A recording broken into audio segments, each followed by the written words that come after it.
Hi everyone, thanks so much for joining me here today. For those of you that don't know, my name is Corin Thompson. I am the CEO and founder of ECAP Financial. We provide fractional CFO services for companies who are fundraising or going through an M&A process, which means we build financial models, investor decks, data rooms, TAM SAM calculations, we project manage fundraising rounds, and we make introductions to investors. We also provide financial due diligence services to investors when they're looking to invest in companies.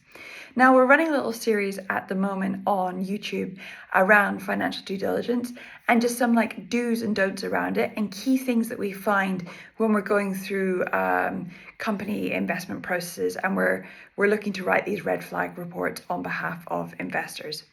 So I've covered some other topics in some of the other videos, but today I want to cover accrual accounting versus cash accounting.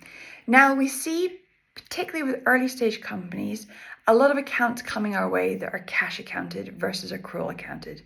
So what are the core differences?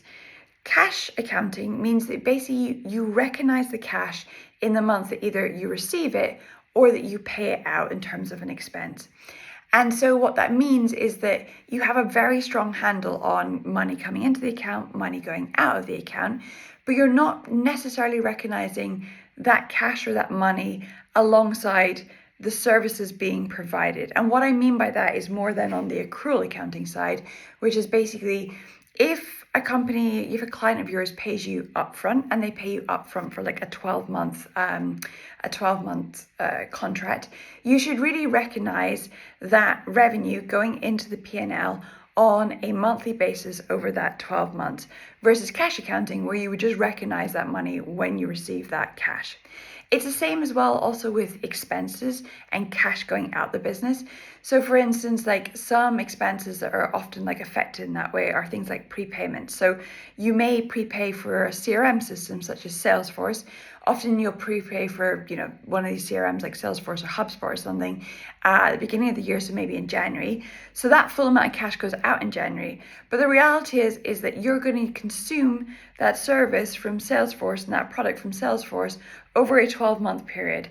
And so you should realistically recognize that expense over 12 months rather than say just the month of January. And so what accrual accounting does is it recognizes your income and expenses within the period of which the service is either consumed or provided to customers.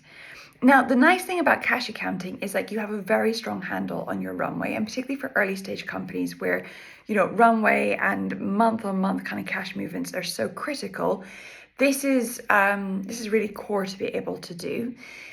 On the other hand, however, accrual accounting just gives you a much smoother view in the P&L and also in your balance sheet. It gives you a realistic view from a balance sheet perspective of how those kind of income and expenses should be recognized.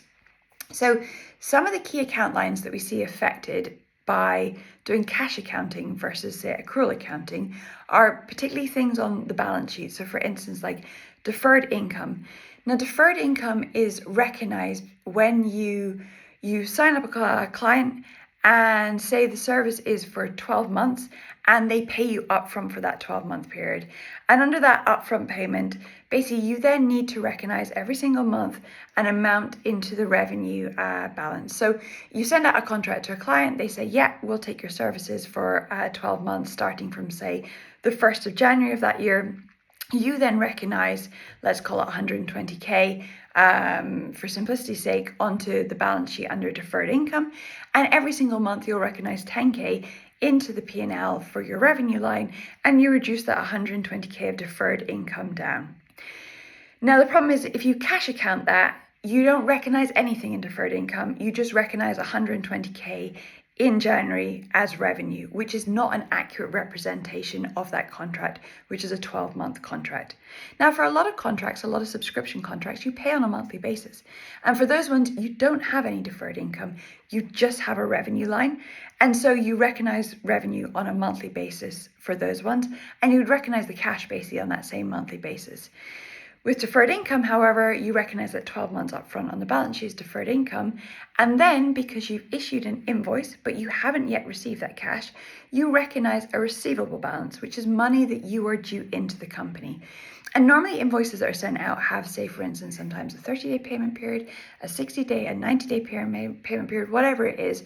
But you have to recognize that amount on the balance sheet until it's paid in, i.e. cash goes up, and then your receivable can come down. But deferred income and revenue are linked, and then your receivable and cash are linked. Just bear in mind as well with the receivables balance, you should recognize things on an aging schedule as well. So just to see when things are then overdue in terms of chasing up for collection. And we've done another video, another FTD video in this playlist around age receivables and putting in an appropriate process around them. So that's deferred income and that's receivables, two balances that are often affected through doing cash accounting versus accrual accounting. The other balances that I often find affected are things like prepayments. So as I mentioned earlier, you could prepay something like Salesforce or HubSpot or Pipedrive or one of these CRM systems, and then you recognize that expense basically through the P&L on a monthly basis. And you would prepay and have that on your balance sheet. Let's say again, 120K, you prepaid to a different vendor, you prepaid it for your lease or your rental income for the year. And you put that as a prepayment on the assets. And then basically you recognize that expense on a monthly basis into your P&L, almost like the flip and reverse side of deferred income.